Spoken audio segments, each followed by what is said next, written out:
हमारी अपनी क्या बोल लो आदतें।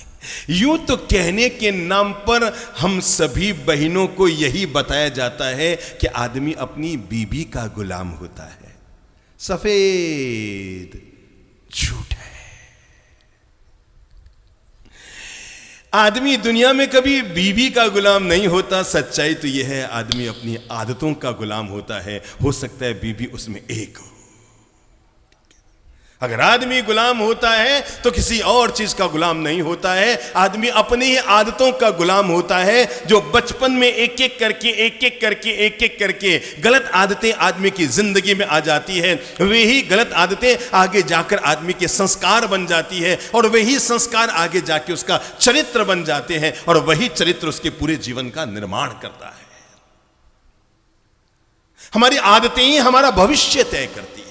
हम कैसे बनेंगे आगे जाकर, ये आज ही हमें पता लग जाता है, क्योंकि हमने बचपन में ही बड़े बुजुर्गों से सुना हुआ है, पूत के लक्षण पालने में ही दिखने लग जाते हैं। ऐसे पूत के लक्षण पालने में नजर आने लग जाते हैं, ऐसे ही किशोर अवस्था में लिखने लग जाता है ये जवानी कैसे जिएगा, और जवानी में लक्षण सामने दिखने लग जाते हैं कि बुढ़ापा कैसे जिएगा। कहा होगा कभी किसी पति ने अपनी पत्नी को, अरे मेरे तो दूर दूर के रिश्ते आ रहे थे, पता नहीं तुझसे ही कर्म फूटा था। कहा होगा कभी किसी पति ने अपनी पत्नी को, मेरे तो दूर दूर से रिश्ते आ रहे थे, तुझसे ही कर्म लिखे थे। पत्नी ने झट से कहा, पास वाले तो तुम्हारे लक्षण पहले से ही जान रहे थे।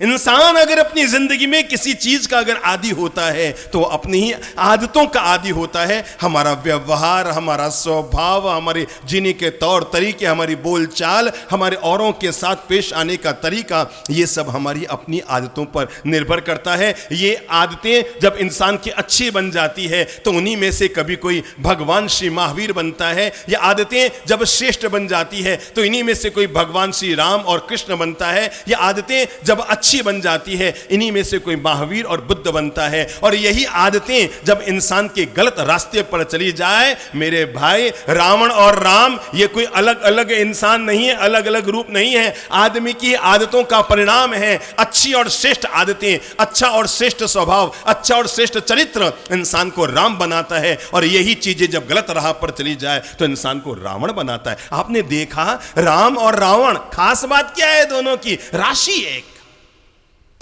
क्या है?